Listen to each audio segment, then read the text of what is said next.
Guys, good evening. Bali, papakita natin ngayon kung paano i-set up yung ating PisoTab software, no? Ito yung kailangan natin. Bali, yung USB with USB cable with data dapat. And then, yung installer natin.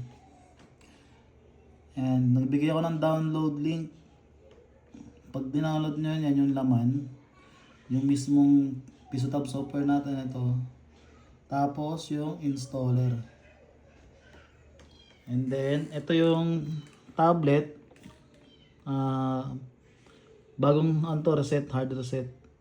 Bali kailangan guys, siya, hard reset kasi para ma-set natin yung app na PisoTab na device admin.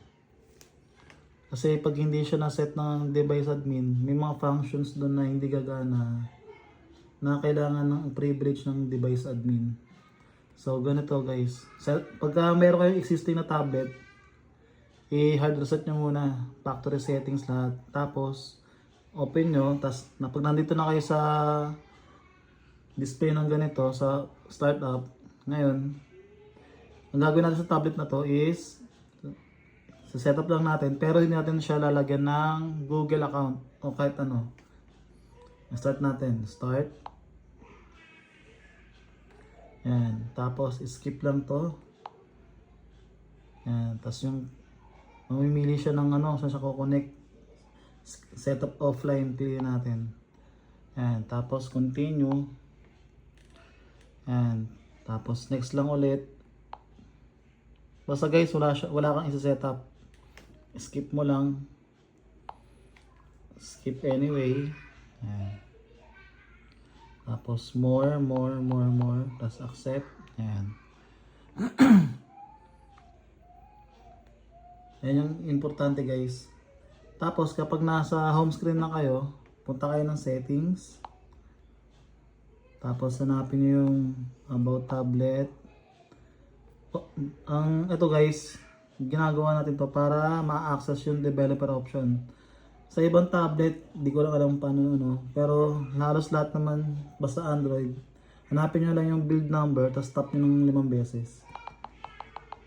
Ayan, you're a developer. Ayan, tapos punta tayo ng system. Ayan yung developer option. Punta kayo dyan, tapos enable natin yung USB debugging. Ayan, USB debugging, enable lang yan. Ayan, tapos okay. Tapos home. Ayan, good na yan. Ngayon, punta na tayo sa PC. Ayan, since naka-download na nga yung installer, gagawin ko na lang is isasaksak na lang tong USB cable.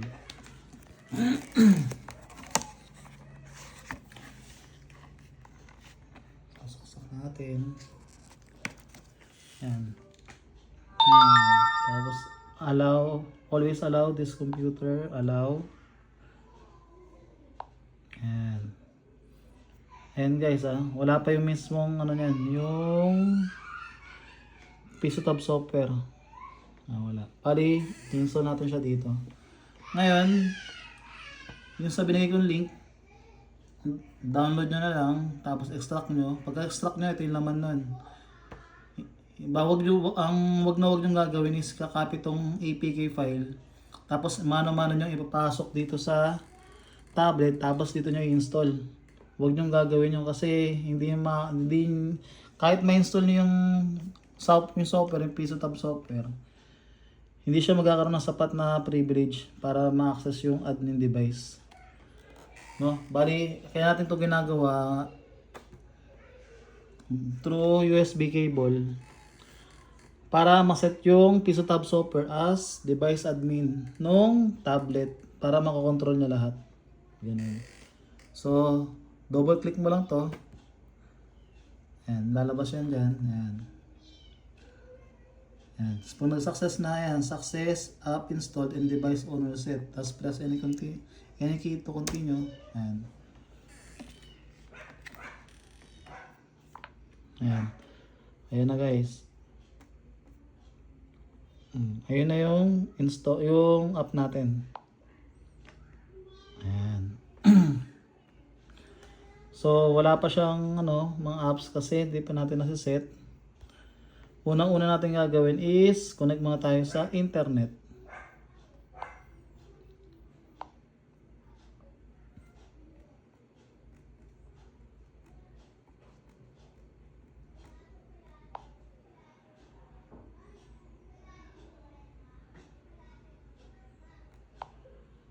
Pag connected na, balik tayo sa app. Ayan, tapos para ma-access natin yung admin settings, click lang natin tong logo. Bali guys, yung app natin by default may trial yan. 2 days. Ayan. Tapos itong button na to, yung mata, yung brightness, tapos yung speaker is for volume. Tapos battery tsaka wifi indicator. Ayan. Pag-click mo yung mata, brightness. Ayan, set mo lang yung permission. Ayan, makakontrol natin yung brightness. Ayan. Set natin lang yung brightness. Ayan. Ayan. Pati yung volume. Ayan.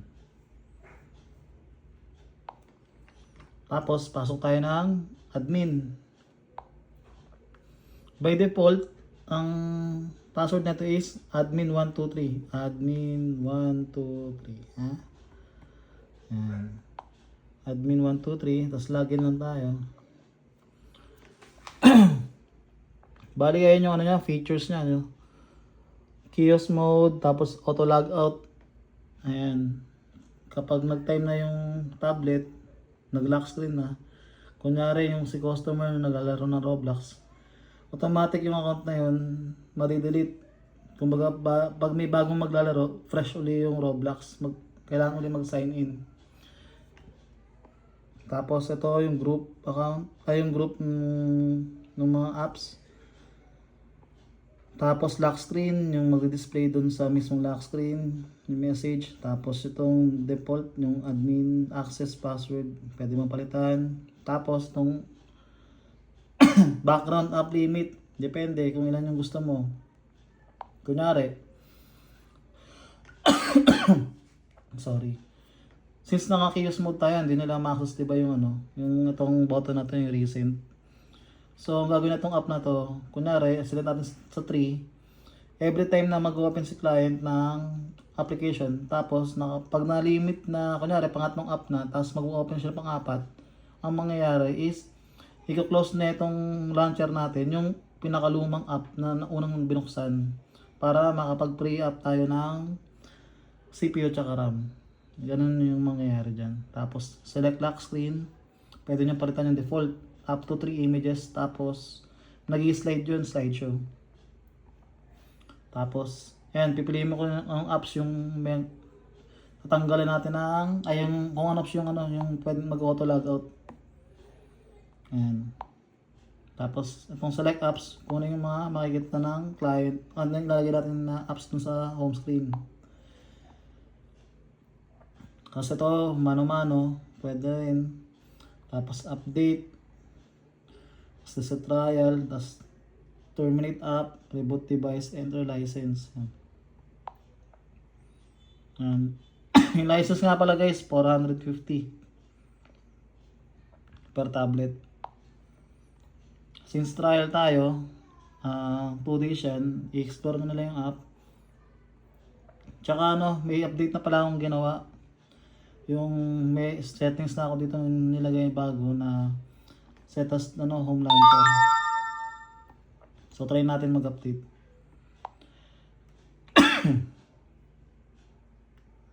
Password ulit, admin 123. Ayan yung update ko na bago, version 1.04. Set as default home screen yung nadagdag. Update now.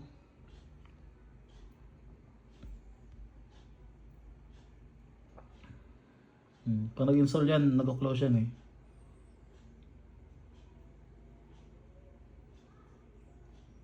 Tayin lang natin.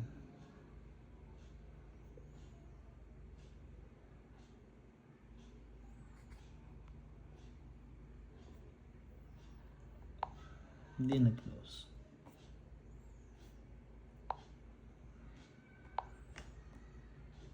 ni